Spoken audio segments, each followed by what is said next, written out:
দীর্ঘ 15 বছর, last 15 years আমাদের ইকোনমিটা একদম র্যাভিশ, ধ্বংসপ্রাপ্ত হয়েছে, একেবারে ভেঙে দিয়েছে, চুরমার করে দিয়েছে। এখন এটাকে নতুন করে গড়ে তোলাটা খুব বড় চ্যালেঞ্জের। এবং আজকে যারা শিক্ষার্থী তাদের সামনে ভবিষ্যৎটাও খুব বড় চ্যালেঞ্জের, কারণ এখানে চতুর্দিকে একটা অনিয়ম, চতুর্দিকে একটা অস্থিতিশীলতা, সবগুলো ইনস্টিটিউশনকে ভেঙে ফেলা হয়েছে, এগুলোকে আবার রিবিল্ড করতে হচ্ছে। এই রিবিল্ড করাটা কিন্তু সোজা কথা নয়। এটা করার জন্যে যে পরিমাণ দৃঢ়তা দরকার, যে পরিমাণ সাহস দরকার, যে পরিমাণ প্রজ্ঞা দরকার, ভিশন দরকার, সেটা আমাদের নেতার আছে বলে আমরা মনে করি। আমাদের তারেক রহমান সাহেবের সেই ভিশন আছে, এবং যে জন্যই তিনি প্রথমে বিদেশ থেকে যখন নির্বাসনের পরে ফিরে আসলেন, এসে কিন্তু তিনি নেমেই একটা কথা বলেছেন, যে কথাটা হচ্ছে কি, যে I have a plan. I have a plan. এই প্ল্যান কথাটার অর্থটা আমার একটা পরিকল্পনা আছে। সেই পরিকল্পনা হচ্ছে রাষ্ট্রটাকে তৈরি করবার, রিবিল্ড করবার, মেরামত করবার, এবং তাকে আবার উঁচু জায়গায় নিয়ে যাওয়া। আমরা তারেক রহমান সাহেবের নেতৃত্বে কাজ করছি, এবং কাজগুলোর মূলটাই হচ্ছে আপনার যে আমাদের এই ভাঙা জিনিসগুলোকে ঠিকঠাক করে আবার সেটাকে টেনে উপরে তোলা। এখানে ডক্টর মাহাদিন আলম আছেন, তিনি আমাদের সঙ্গে দীর্ঘদিন ধরে কাজ করছেন।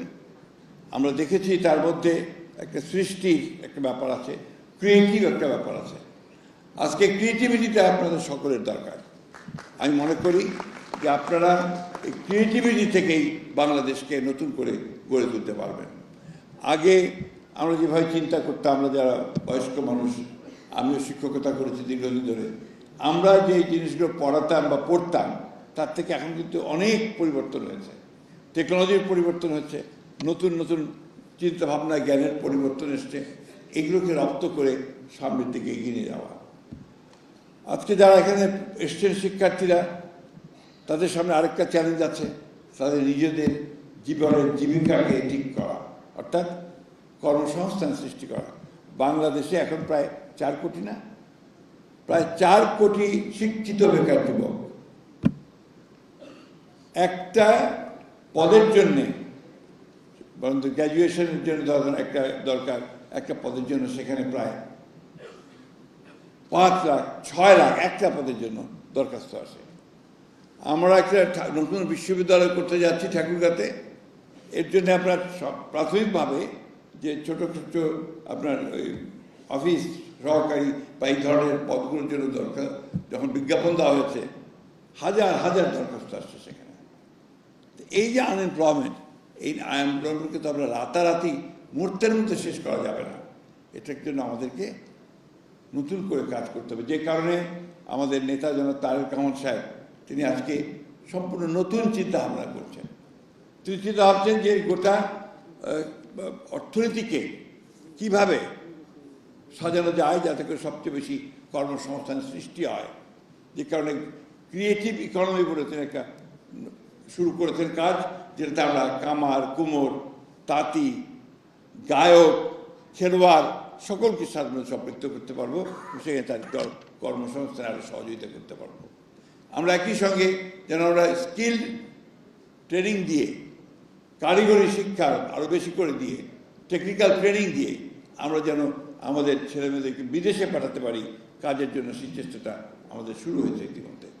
এগুলো করা হচ্ছে যে এখন যে অবস্থা, তাতে করে শুধু বিএ এমএ পাস করলে কিন্তু আপনার কোনো কাজ হবে না। আজকে যারা শিক্ষার্থী, যারা এগ্রিকালচারে পাস করবেন, সবাই যে আপনার এগ্রিকালচার ডিপার্টমেন্টে কাজ পাবেন বা এগ্রিকালচার রিলেটেড ডিপার্টমেন্টে কাজ পাবেন তা কিন্তু পাবেন না। আপনাদেরকে ইতিমধ্যে আমি জানি অনেকেই এগ্রিকালচার রিলেটেড, অ্যাগ্রো রিলেটেড বিজনেসে অনেক ভালো করেছেন, যেটা এখন খুব বেশি প্রয়োজন বলে আমার কাছে মনে হয়। আমি আপনার অ্যাগ্রো বেস যে সমস্ত ইন্ডাস্ট্রি, এগুলোর দিকে আপনার যোগ দেওয়া হয়েছে, এবং ইতিমধ্যেই উত্তরাঞ্চলকে এবং দক্ষিণাঞ্চলকে ঘোষণা করা হয়েছে এটাকে এগ্রিকালচার হাব তৈরি করা হবে, অর্থাৎ সেখানে ইন্ডাস্ট্রিগুলোকে তৈরি করা হবে। আমি এই কথাগুলো এই জন্য বলছি আপনাদের, যে এগুলো সম্পর্কে আমাদের ধারণা নিতে হবে। মাত্র 5 মাস হয়েছে এই সরকারের, ইতিমধ্যেই বিভিন্ন রকম কথাবার্তা সমস্যা হচ্ছে, এগুলো থাকবে।